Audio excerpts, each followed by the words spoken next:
So Steam Input has been with us for 5 years now, and a lot of people still don't know the power of Steam Input.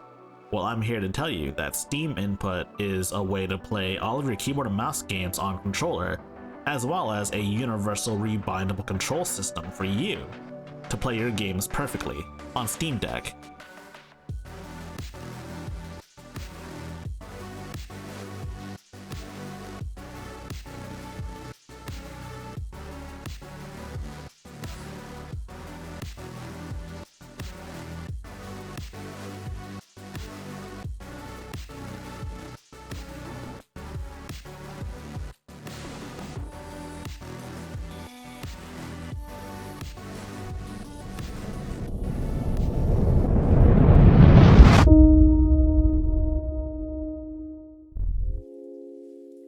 Steam Input is a remapping engine that is developed by Valve, originally for the Steam controller. It has since gotten support for basically every modern controller, well, every modern standard controller, that is. Controllers such as the DualShock 4, the Nintendo Switch Pro controller, and every Xbox controller since the original Xbox 360 controller, actually. The idea is that you can use this remapping engine to remap controls. The main difference between this and, say, Rewazd or Joy2Map is that this is far more powerful than those tools. You can use this to remap your keys, create automated macros. Heck, you can even use it to create new control schemes for your game, if so desired. And when I say new control schemes, I mean new novel control schemes for games that honestly wouldn't have any business having a new control scheme. I'm going to be upfront with you. This is not a tutorial. I'm not going to make a tutorial for Steam Input because, quite frankly, there's a lot to cover. In one video, that's not even possible because there's different ways of utilizing these tools per genre of game. So I would rather point you out to the experts. Links will be in the description below for some great tutorials on how to use Steam Input, by the way. How does Steam Input relate to the Steam Deck? Well, I'm going to be quite frank. It's probably the most important system of the Steam Deck. It's the most important because it interfaces with your controls and allows you to play all of the games. All of the games. It lets you remap bindings for all of the games. Not just for controller-based games, but also for keyboard and mouse games, you know. Games like Starbound. Yeah, I've been using Starbound as my litmus test because Starbound is pretty heavy on the mouse and keyboard. There are no concessions made for controllers. There's no controller support either. And not to mention, there's a lot of menus and windows you have to drag around with a mouse. So it's, in a sense, almost like an MMORPG. So how does one translate this keyboard and mouse heavy game onto a controller? Well, this is no guide on how to do everything, but I'll show you what I went through. So the face buttons, ignore the labels like flashlight, reload, and jump. Just know that Y is C, X is E, B is R, and A is space. The thumbstick is WASD because I have more ambitious plans for my two trackpads. L1 and R1 are scroll up and scroll down to switch items. Left trigger is right mouse. Now here's where things get interesting. On the right trigger, being that the Steam controller is a dual stage trigger, a half press presses left control, which zooms the game out, or rather moves the camera further out. And a full press is left mouse, meaning it's a actuation button, a fire button basically. Basically, I'm just zooming in and shooting, you know, kind of like a sniper rifle in Starbound.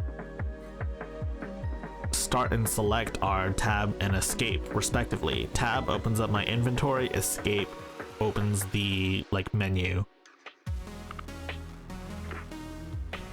So the right trackpad is in a mode called mouse regent mode. Rather than being a regular mouse mode, kind of like a normal laptop, Instead, it's a mouse region. Essentially, the entirety of the trackpad encompasses the screen, basically speaking.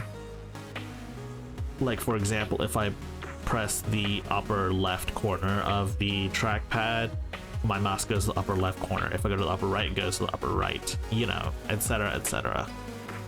I use this to compensate for the lack of, well, true analog aiming in Starbound.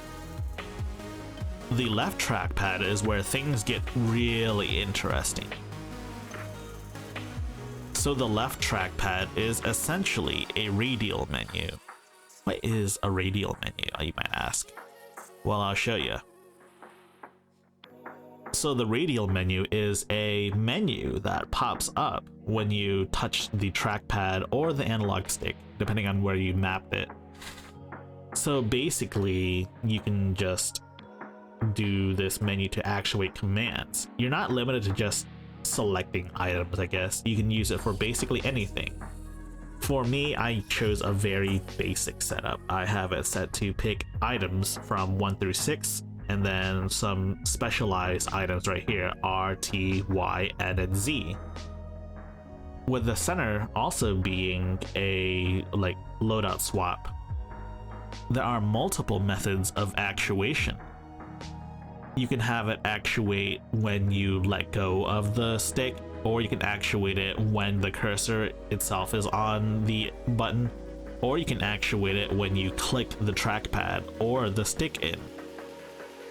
The possibilities are endless, and Starbound doesn't have a system like this at all.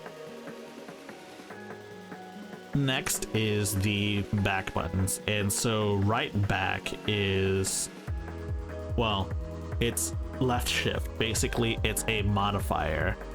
It just, like when you shift click items in a game, it does different things. That's basically it. So the left trackpad is a mode shifter. What is a mode shifter? Well, I'll tell you what it does. It basically shifts the mode of the controls, meaning the controls do something different while you're holding this button. In this case, my left back button. So basically, my mouse becomes a regular trackpad for more precise building, etc., etc. And my radial menu then becomes a menu of other things, you know, other menus that I can pull up.